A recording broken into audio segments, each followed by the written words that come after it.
Let's make kisra, guys. Today we're gonna make one of Sudanese most liked food called kisra. Everyone love it, and you will fall in love with it too. So stick around and watch this video until the end, and let me take you all the way.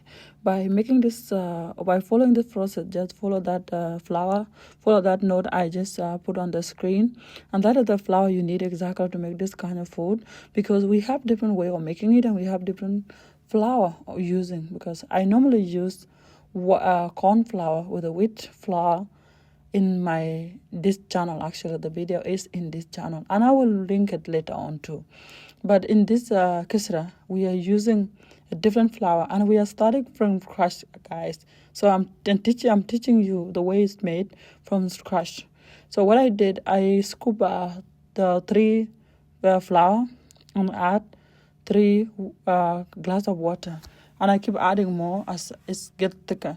So, and I'm going to be leaving it outside for 3 nights so it can ferment, because we're going to be making this what you're seeing here, kisra, that we are making. And now we just have to, after you let it be outside for 3 nights, you're going to come back again and check on it, and you'll find it's already been fermented and it's so nice. So what you will do, you're going to take that the cover out and remove that water on top of it and rinse it with water, so that water is gonna go, and we're gonna clean it and then put a bit of water. So what we'll do, we're gonna add more flour.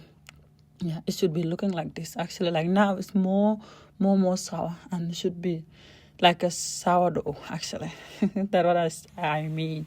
So here, what you will do, you will add dry fresh flour on top of the fermented flour.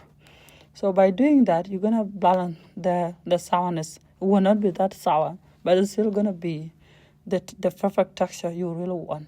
So you will scoop like 3 of them here. It depends with your family. You can go with 4 or 3, but for me, I will just put as many I can because I am making it for my family. I want it to last for like 1 day.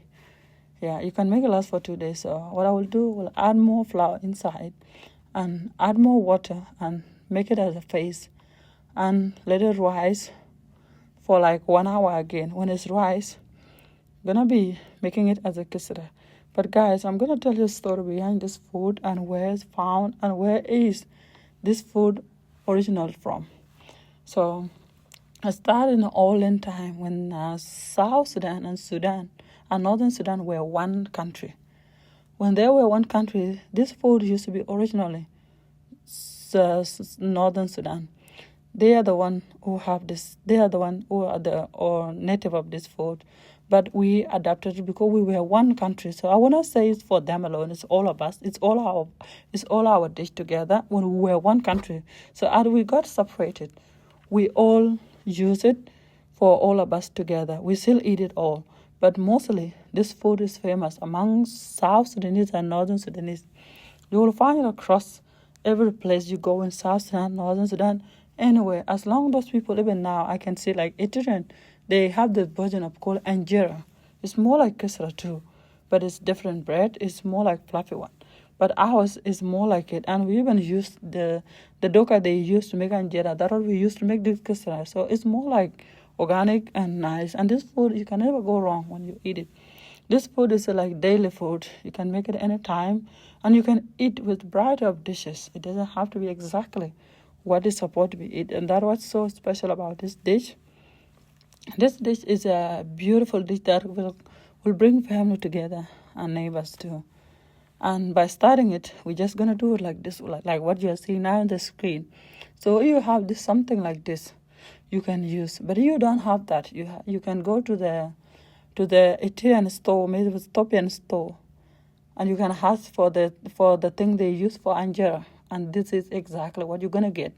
And this one doesn't even need training because it's automatic and it's so easy to use. Anyone can use it. Even my sister, she tried to use it and she never made kisra before, and she didn't make it with, because it's so easy to use. Unlike our olden doka, as we Sudanese and South Sudanese and Sudan actually, we used to use something called doka, and that one is take a lot of energy to use and take a lot of time and tears too to do, because when the smoke is all over the place, it's hard to even concentrate on the doka in front of you, because we used to use wood underneath the doga, so the doga can say heat it and you can continue cooking. So one hand will be grabbing the wood to switch them from left to right, so it doesn't overheat in one direction. And that's how difficult was it to make on that time. But now we have the electronic thing. It can automatically work by just switching it in the copsy or something called I don't know that one, but it's fine. You can just use it in like in electricity. But you can do whatever you want with it. So it's so easy to do. Unlike our olden one, it's so hard to maintain it and so hard to use it. But we are happy we have this one. So back to the topic. So you are learning it for the first time. You're gonna love it because I just show you there's the beginning of this one, the how to begin with for beginners. Actually, this video is a tutorial for beginners, so you're learning it for the first time. You are a Sudanese, doesn't know how to make this, you can start by watching this video. It's gonna take you to the way you wanted to make it, but you can never go wrong with this one. That's how it's made and that's how it's started with.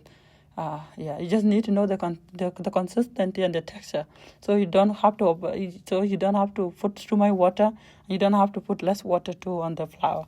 So you just need to make it just exactly right, and you will have the beautiful texture of the kisra, fluffy bread you really want, light and thin and beautiful and amazing texture. It's never go away in your head. So you love African food or you love South Sudanese food, you are in the right place. If you are watching me for the first time, this is Nyajima Kitchen, and I would like you can comment and share this video and leave your opinion too. What is your favorite part of this video? But if you feel generous too, you can join my membership. It's there, and when I have a bit of people in there, I will start making a special content so you guys can watch, and I will be happy. You guys can join and support this channel. So you're watching this food for the first time. Let me know how it went, and will you try it? And how does it taste like when you did? Yeah, and be careful. Actually, it's just hot. It's hot. So when you are taking it off from the doka, you gotta be careful. You gotta let it stay a bit. Like when you make it, give it a leak for like half a minute. So you can just lift it and put it on the other side because it can be hot. So you don't know how to make it and you're learning for the first time, you need to watch out because it's tend to be hot. So your hand are not used to it. So just be careful and know that it's for the good anyway. But it doesn't burn like should. So you're finding your hand burning, don't go for it because you need to get help from professional.